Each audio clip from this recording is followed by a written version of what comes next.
Hello. Today I'm going to be speaking about calculus, derivatives. So if you checked out my other videos before, I was speaking about the continuity of functions and limits, and we really start with these ideas because they are the rules for making a derivative. So in order to make a derivative, we need our function to be continuous.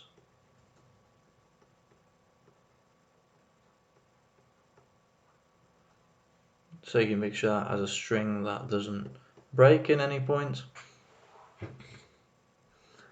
And after this I'm going to explain what the derivative means. So in Leibniz notation, it's shown a bit differently. It means exactly the same as in Newtonian notation. It's just a different writing style, this one being more popular than the Newtonian one, but you will see both of them. Essentially what a derivative is at a specific point, let's say the point 1 on the function y equals x, it is the rise over y, the rise of y over x. So if we have an angle here which is alpha, essentially you could say the derivative is the tangent of alpha. It's that simple, this trigonometric expression. If you don't know what this means, just check out my other videos on trigonometry. So it's the rise of y over dx. Again, what we're doing, we're approaching from both sides a specific point, so it might resemble limits of functions. Another way you can picture derivatives, because to me this wasn't intuitive, I still didn't know exactly what a derivative means, and I'll just show you a different way of picturing it. So this is my number line on my function. I'll just draw it quickly, -1, -2. So this is my function, and this is the derivative of my function. So again, when we derive our function at a specific point, we get some sort of output value. It can be 0, it can be 1, it can be a lot of different values at a given point. So the derivative of our function at a given point, if our function is y equals x, it's always going to be 1. But if our function is, let's say, y equals x squared, then the derivative at the point 1 is going to be 2. The derivative at the point 2 is going to be 4. And you can kind of picture it as some spacing between numbers.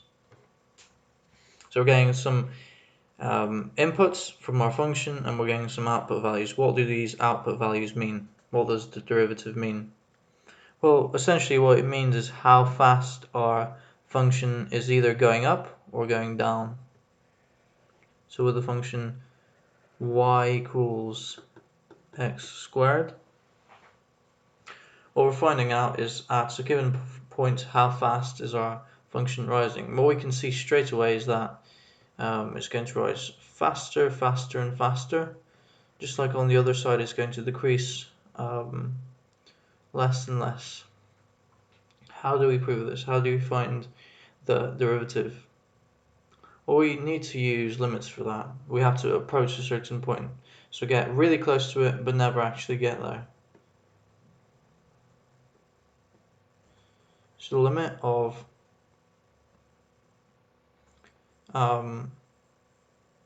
let's say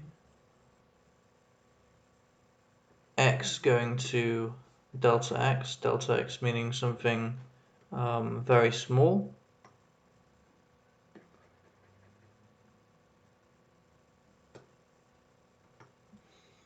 of our function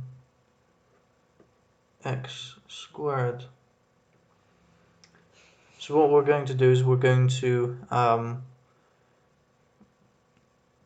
go a bit further than our point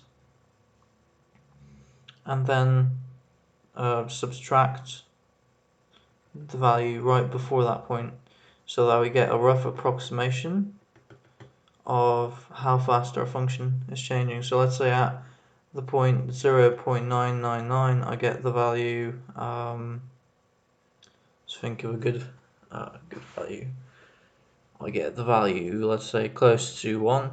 So this is 1 here, this is some value close to 1. And at the point 1 I get 1. We're trying to find out the derivative of this point, derivative of point 1. So what we're going to do is we're going to subtract this bigger number from this smaller number, which is really close to it, to find out what the derivative of our function is. What is the change? How much has our function changed in this short interval? If the interval is large, like from 0 to 1, our derivative is not really going to be precise. And I guess you can see why, is because our function has really changed quite a lot, because it's changing quite quickly. So it wouldn't be very precise. So we want to be as close as we can to our point for approximation. So my f of x plus a tiny nudge minus the point before it over a really short distance on the function. So this is our delta x right here. That equals, I'm going to plug in this into my formula. So x plus delta x squared minus x squared over delta x equals. Now we need to use the binomial theorem for this. So this is x squared plus 2x delta x plus delta x squared. Sorry, I forgot to write this. Minus x squared. So our x squareds are going to cancel out, and our limit is going to approach 0. We want to get it as precise as possible, so our delta x is going to approach 0.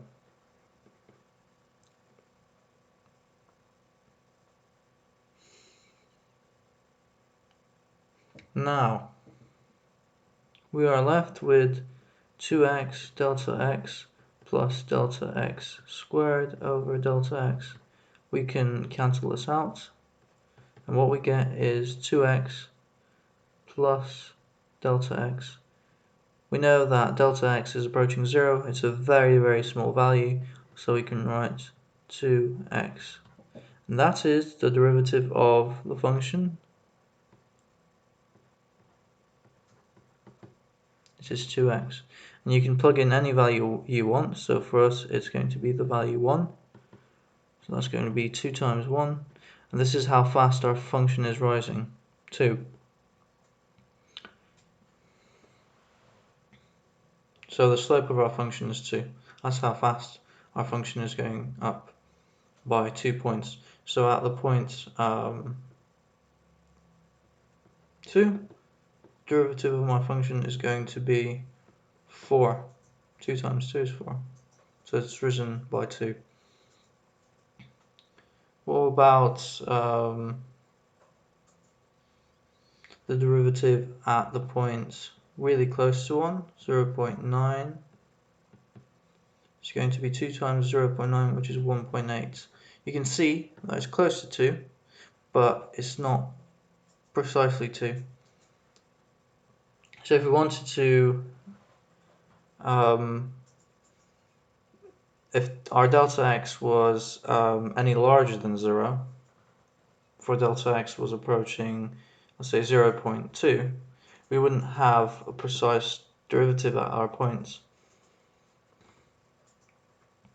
And if we, if our delta x was approaching 1, so let's say the whole interval from 0 to, let's say 0.9, then the difference would be really big, and we wouldn't know the derivative at this point at all. It would be really imprecise. That's why we want to get as close to our point as possible, because even at the point 0.9, which is really close to 1, our derivative is still off. There are certain rules for multiplying derivatives, well, multiplying functions and then deriving them, or dividing functions and deriving them, which I'm going to speak about in another video. I hope you like this video. Please like, comment, share, and subscribe, and let me know which topics you would like to see next. Thank you, and see you next time.